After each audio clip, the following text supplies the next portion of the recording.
మాజీ మంత్రి రోజా గారు అరెస్ట్ కానున్నారా? అయితే అవుననే సమాధానాలు వినిపిస్తున్నాయి. ఏదైతే రోజా గారు గత కొద్ది రోజుల ముందు ఆవిడ్ని అరెస్ట్ చేయాలంటే దమ్ముండాలని చెప్పేసి కొన్ని రకాల అభ్యంతరకరమైనటువంటి పదజాలం వాడడం జరిగింది. అయితే దానికి సంబంధించి స్పందించినటువంటి స్పోర్ట్స్ చైర్మన్ అయినటువంటి అనిమిని రవినాయుడు గారు మాట్లాడుతూ ఏదైతే ఈ యొక్క ఆడుదాం ఆంధ్రాలో జరిగినటువంటి అవకతవకలకు సంబంధించి ఏర్పాటు చేసిన విజిలెన్స్ ప్రక్రియ మరో 10 రోజుల్లో పూర్తి కానుందని చెప్పేసి ఎవరైతే బాధ్యులు ఉన్నారో వాళ్ళందరినీ కూడా అరెస్ట్ చేస్తామని చెప్పేసి చెప్పుకుంటూ వచ్చారు. మొత్తానికి ఇదే అంశానికి సంబంధించి మాట్లాడడానికి మనతో ఉన్నారు senior journalist doctor Kanakadurga Vadlamani గారు. మేడం నమస్కారం అండి. నమస్తే అండి. మేడం, రోజా గారు గత కొద్ది రోజులుగా చూసుకుంటే అది ఏదైతే ప్రభుత్వంలో ఉన్నప్పటికీ ఇప్పుడు అధికారం కోల్పోయినప్పటికి కూడా అదే రకమైనటువంటి వ్యాఖ్యలు ప్రభుత్వం మీద ఏ రకంగా దుమ్మెత్తిపోయాలో చూసుకుంటే ఒక మహిళ కూడా అసభ్య పదజాలం వాడలలో ముందు వరుసలు ఉంటారు ఈవిడ. అయితే మరికొద్ది రోజుల్లో ఈవిడ అరెస్ట్ కాబోతున్నారని చెప్పేసి వార్తలు అయితే వస్తున్నాయి. దీనికి సంబంధించి మీరు ఏమంటున్నారు? అంటే జగన్మోహన్ రెడ్డి గారు నేర్పించిన కొన్ని విషయాల్లో మనం ప్రత్యేకంగా చెప్పుకోవాల్సింది దమ్ముంటే, మీకు ధైర్యం ఉంటే రండి అరెస్ట్ చేసుకోండి. ఇప్పుడు మీరు వైసీపీ వాళ్ళ దగ్గర వింటున్న పదాలు ఇవి ఊత పదాలు ఉన్నాయి. ఊత పదాలు అంటే వాళ్ళకి ఎలాగ ఏవి లేవో అవే మాట్లాడతారు. ఇప్పుడు దమ్ముండి ధైర్యం ఉంటే అలా మాట్లాడరు కదా. కామ్గా వస్తారు, తప్పు చేయలేదని ప్రూవ్ చేసుకుంటారు, వెళ్ళిపోతారు. వీళ్ళు దమ్ముందా ధైర్యం ఉందా అని పారిపోతారు, దాంకుంటారు. ఇప్పుడు చూడండి, ఇవాళ పేరుని నాని ఏమన్నారు, నేను ఆ రోజే మానసికంగా చచ్చిపోయాను అన్నాడు. ఏ రోజు? వాళ్ళ ఆవిడ ఆయన బియ్యం స్కామ్లో ఇరుక్కున్నప్పుడు బెయిల్ దొరికే వరకు 15 రోజులు వీళ్ళు దొంగల్లాగా పారిపోయారట. ఇప్పుడు ఏమంటున్నాడు, మీకు దమ్ముంటే అరెస్ట్ చేసుకోండి, నేను ఇక్కడే ఉన్నాను అంటున్నాడు. మరి ఆ రోజు ఎందుకు పారిపోయావు, ఈ రోజు ఎందుకు మాట్లాడుతున్నావు? అది మీరు అన్నట్టుగా అసలు జగన్మోహన్ రెడ్డి వీళ్ళకి నేర్పించింది ఏంటంటే, మీరు అన్నీ చేసేయండి స్కాములు, మనం 30 ఏళ్ళు ఉంటాము, మిమ్మల్ని అడిగేవాడు ఉండడు, తర్వాత సంగతి తర్వాత చూసుకోవచ్చు.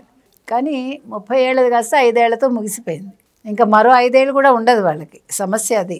ఇప్పుడు ఈ 5 ఏళ్లలో చేసిన ఈ మొత్తం అంతా కూడా ఇప్పుడు ఏడాది కాలం అయింది కాబట్టి ఒక్కొక్కటి బయటకు వస్తున్నాయి. ఎందుకంటే ప్రభుత్వం వెంటనే రాగానే అరెస్ట్ చేయడం ఒక పనిగా పెట్టుకోలేదు. వాళ్ళు రాష్ట్ర అభివృద్ధి సంక్షేమ పథకాలు అమలు చేయడం, తర్వాత పరిశ్రమలు తీసుకురావడం, ఉద్యోగాలు కల్పించడం, ఇట్లా ఏదేది చెయ్యాలి. తర్వాత గత ప్రభుత్వం చేసిన ఈ బకాయిలు ఏవైతే ఉన్నాయో అవన్నీ తీర్చుకుంటూ రావడం, వీటి మీద దృష్టి పెడుతూ మరోపక్క పోలీస్ శాఖ కూడా అందులో ప్రక్షాళన చేస్తూ పోలీసులకు ఇప్పుడు వాళ్ళ పనితీరు మెరుగుపడింది కాబట్టి మొన్న మీకు 100% ఫ్రీ హ్యాండ్ ఇస్తున్నారని చంద్రబాబు గారు చెప్పేశారు. సో అందుకని వాళ్ళు ఏం చేస్తున్నారు, మరోపక్క ఒక్కొక్కల హిస్టరీ బయటకు తీస్తున్నారు. అది జరుగుతుంది. ఈలోగా ఇక్కడ ఏం జరిగింది, ఇవాళ మీరు చెప్పినట్టుగా శాప్ చైర్మన్ ఎవరైతే ఉన్నారో అనిమిని రవినాయుడు గారు ఆల్రెడీ ప్రక్రియ మొదలైంది. మరో 10 రోజుల్లో ఆడుదాం ఆంధ్రాకి సంబంధించి స్కామ్కి సంబంధించి మొత్తం నివేదికలు వస్తాయి. వచ్చాక ఎవరెవరిని ఏమేం చేయాలో అప్పుడు ఆలోచిస్తాము. అంటే అరెస్టులు పక్కా. అరెస్టుల్లో ఎవరున్నారు, ముఖ్యంగా రోజా గారి పేరు ఆయన ఇవాళ చెప్పడం జరిగింది. ఇప్పుడు రోజా గారు మొన్న కూడా చాలా అసభ్యంగా మాట్లాడింది ఆవిడ కదా. ఆవిడ ఏంటంటే నాకేంటి అనుకుంటోంది ఆవిడ. నీకేంటి కాదమ్మా, ఇప్పుడు మీరు ఎక్కడికి వెళ్ళాలో ఆలోచించుకోండి, ఇంకా నాకేంటి అనే స్థితి అయిపోయింది. ఆ రోజులు వెళ్ళిపోయాయి, నాకేంటి అని మీరు 100 కోట్లు సంపాదించుకున్నారు. ఇప్పుడు జగన్మోహన్ రెడ్డి నాకేంటి అని అడుగుతున్నారు. కాబట్టి మీరు జగన్మోహన్ రెడ్డికి ఇచ్చుకుంటారా, జైలుకి వెళ్తారా మీరు చూసుకోండి అని జనాలు చెప్తున్నారు. మరోపక్క ఇప్పుడు ఇవాళ శాప్ చైర్మన్ చెప్తూ క్రీడా ఇదికి ఐజీఎంపీ స్పోర్ట్స్ స్టేడియం ఉంది కదా, దాని అభివృద్ధికి 30 కోట్లు కేటాయించారు. తర్వాత ఇప్పుడు నెక్స్ట్ ఒలింపిక్స్ ఇక్కడ చేయాలని కదా నిన్న చంద్రబాబు నాయుడు గారు అన్నారు. సో ఇప్పుడు స్పోర్ట్స్ క్యాపిటల్ చేయాలి ఆంధ్రప్రదేశ్ అని దాని మీద దృష్టి పెడుతున్నారు. తర్వాత పాఠశాలల్లో కూడా ఈ స్పోర్ట్స్ కిట్స్కి దానికి చాలా డబ్బు ఖర్చు పెడుతున్నారు వాళ్ళు ఒక్కొక్క పాఠశాలకి. అవన్నీ ఆయన చెప్పుకొచ్చారు. సరే, ఇవన్నీ పక్కన పెడితే ఇవాళ ఆడుదాం ఆంధ్ర పేరుతోటి మన రోజా గారు ఇంచుమించు 100 కోట్ల పైగా ఆవిడ స్కామ్ చేశారు. ఆడుదాం ఆంధ్ర చెప్తూ ఆవిడ దోచుకుందాం రండి అని మొత్తానికి 100 కోట్లు వెనకేసుకున్నారు. అందుకే కదా కొడుక్కి ఆవిడ బెంజ్ కార్ కొనిచ్చింది. జస్ట్ పదవిలోకి రాగానే కొత్తలోనే ఆవిడ బెంజ్ కార్ కొనిచ్చింది కొడుక్కి సరదాగా, ఆయన అబ్బాయి బర్త్డేకి. అంటే అప్పుల స్టేజ్ నుంచి బెంజ్ కారు కొనిచ్చే స్టేజ్కి ఆవిడ ఎలా వచ్చారు, ఈరోజు ఆవిడ ఆస్తులు ఎంత ఉన్నాయి, వీటి మీద విచారణ జరిపించాలి. ఒక రోజా అనే కాదు, మొత్తం వైసీపీలో పనిచేసిన మంత్రులు కావచ్చు, ఎమ్మెల్యేలు కావచ్చు, ప్రతి ఒక్కళ్ళ మీద.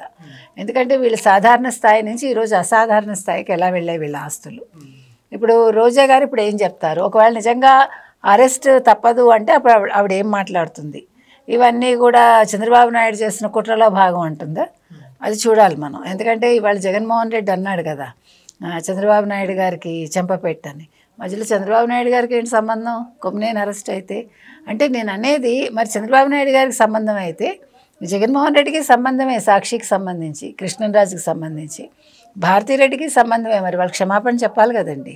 ఇప్పుడు మీరు చంద్రబాబు నాయుడు అంటే ప్రతిదీ మీకు కూడా చుట్టుకుంటుంది, మీకు ఇంకా ఎక్కువ చుట్టుకుంటుంది చెప్పాలంటే. అంటే వీళ్ళు మాట్లాడేటప్పుడు ఆలోచించి మాట్లాడాలని, అంతకంటే ఏం లేదు. సో ఏది ఏమైనా ఇవాళ ఆడుదాం ఆంధ్ర స్కామ్ అయితే రోజా మెడకి చుట్టుకోబోతోందండి. ఆవిడ ఎగిరెగిరి పడింది. నగర ప్రజలు అందుకే నువ్వు ఎగిరెగిరి పడుతున్నావమ్మా అని గేటు బయట వాళ్ళ భాషలో ఎత్తేసారు గేటు బయటికి. సో మరి ఇప్పుడు ఆవిడ తిరుపతిలో ఉన్నారా ఎక్కడున్నారో మనకు తెలియదు. ఆవిడ నెక్స్ట్ ఏంటి, ఆవిడ ఫ్యూచర్ అనేది మనకు అర్థం కావట్లేదు. ఆవిడకే అర్థం కావట్లేదు అనుకోండి. అందుకే అప్పుడప్పుడు వస్తుంది, ఏదో మాట్లాడుతుంది, వెళ్తుంది. అంటే ఇంక తప్పదు కదా, అన్నగారి కోసం, జగనన్న గారి కోసం. ఏ రకంగానూ ఇప్పుడు చెన్నై వెళ్ళి సెటిల్ కాలేకపోయారు, ఇటు జబర్దస్త్ షోకి మళ్ళీ రాలేకపోయారు.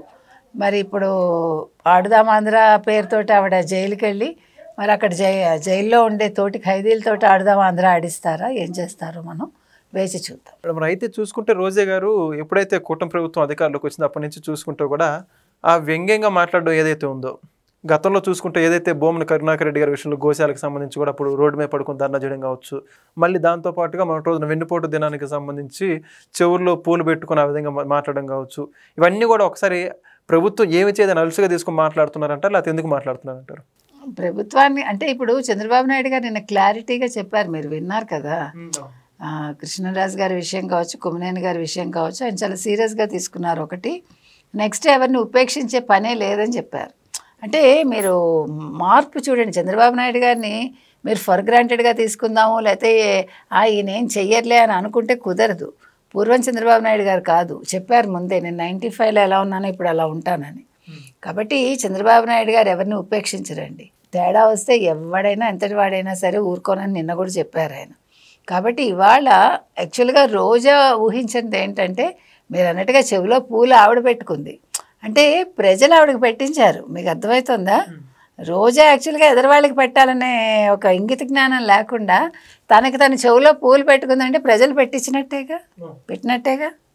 కాబట్టి రోజాకి ఇప్పుడు వాస్తవాలు అర్థం అవుతాయి, కంగారు పడకండి. ఇంకా ఎగురుతున్నారు ఆవిడ, మీకు దమ్ముందా, ధైర్యం ఉందా, అరెస్ట్ చేస్తారా, నన్ను అరెస్ట్ చేసుకోండి. ఇదేంటంటే వీళ్ళందరికీ ఒక ఇంకా బింకం అన్నమాట. ఏం చెప్పాలో తెలియక భయంతో కూడిన ఆ ఇదిలో ఇవన్నీ వస్తున్నాయి వాళ్ళకి. కాబట్టి రోజా ఏం చెప్పినా ఏం చేసినా ఆ స్కామ్ నివేదికలు వస్తాయండి. వచ్చాక ఆవిడ శ్రీకృష్ణ జన్మస్థానానికి నిదానంగా వెళ్తారు. ఆ తర్వాత ఆవిడ దమ్ము ధైర్యం గురించి అప్పుడేం మాట్లాడతారో విందాం. Thank you. Thank you. Please subscribe to Leo news for more videos.